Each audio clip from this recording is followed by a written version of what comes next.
السلام علیکم ورحمۃ اللہ وبرکاتہ۔ میں ہوں حافظ شہراز احمد اور آج ہم سیکھیں گے سورۃ الرعد مدنیہ کا پہلا رکوع۔ آپ نے میرے ساتھ لفظ با لفظ دہراتے جانا ہے۔ سبق کو شروع کرتے ہیں۔ اعوذ باللہ من الشیطان الرجیم، بسم اللہ الرحمن الرحیم، الف لام میم را۔ قف کا معنی ہے ٹھہرنا، تو یہاں پر ہم نے ٹھہرنا ہے۔ تلک آیات الکتاب، تو وقف مطلق کی علامت ہے، یہاں پر ضرور ٹھہرنا چاہیے۔ اور ٹھہرتے وقت آپ نے دیکھا کہ میں نے آواز کو تھوڑا ہلایا، جیسے کتاب، آخر پہ حروف قلقلہ ہے۔ حروف قلقلہ کو جب ساکن پڑھیں تو اس میں قلقلہ جنبش پیدا ہوتی ہے۔ تلک آیات الکتاب والذی انزل الیک من ربک الحق ولکن اکثر الناس لا یؤمنون۔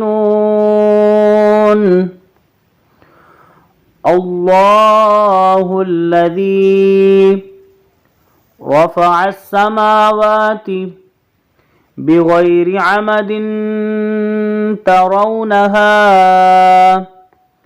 ثم استوى على العرش وسخر الشمس والقمر۔ تو جیسا کہ پہلے بھی میں نے بتایا، وقف مطلق کی علامت ہے، یہاں پر ضرور ٹھہرنا چاہیے، اور ٹھہرتے وقت ہم نے را کو ساکن کر دیا، کیونکہ وقف کی صورت میں آخری حرف کو ساکن کرتے ہیں۔ والقمر کل یجری لأجل مسمی، دو زبر کو الف سے بدل دیتے ہیں وقف کی صورت میں۔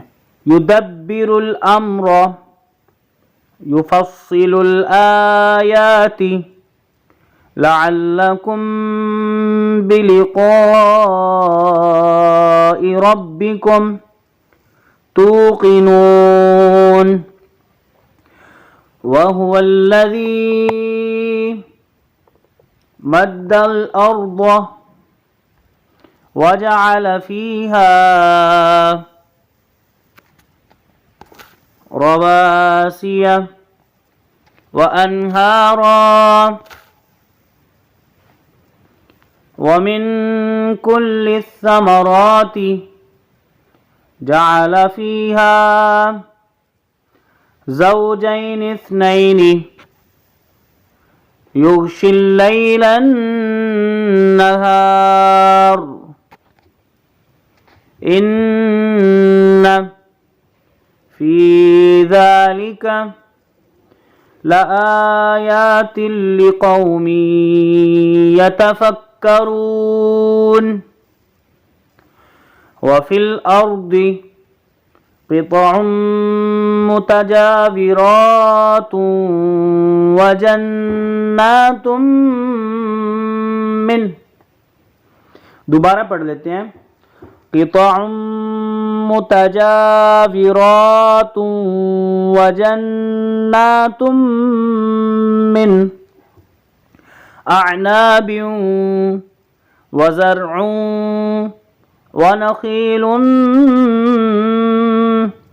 صنوان وغير صنوان يسقى بماء واحد۔ جیسا کہ پہلا بتایا تھا، قف یعنی رکنا، یہاں پہ ہم نے وقف کرنا ہے، تو وقف کی صورت میں آخری حرف کو ساکن کیا، واحد۔ وَنُفَضِّلُ بَعْضَهَا على بعض في الأكل إن في ذلك لآيات لقوم يعقلون وإن تعجب فعجب قولهم أإذا كنا ترابا أإنا لفي خلق جديد أولئك الذين كفروا بربهم وأولئك الأغلال في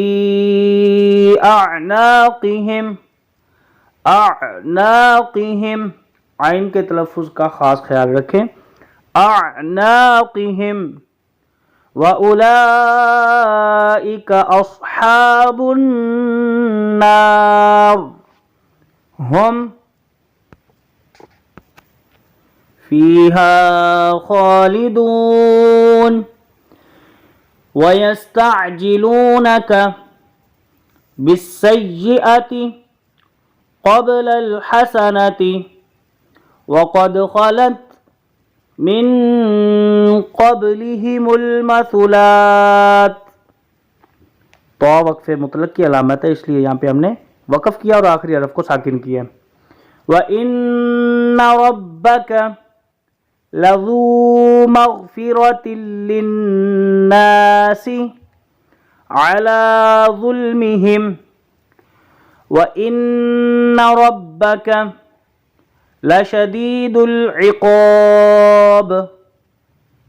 ويقول الذين كفروا لولا أنزل عليه آية من ربه إنما أنت منذر ولكل قوم هاد. صدق الله العظيم.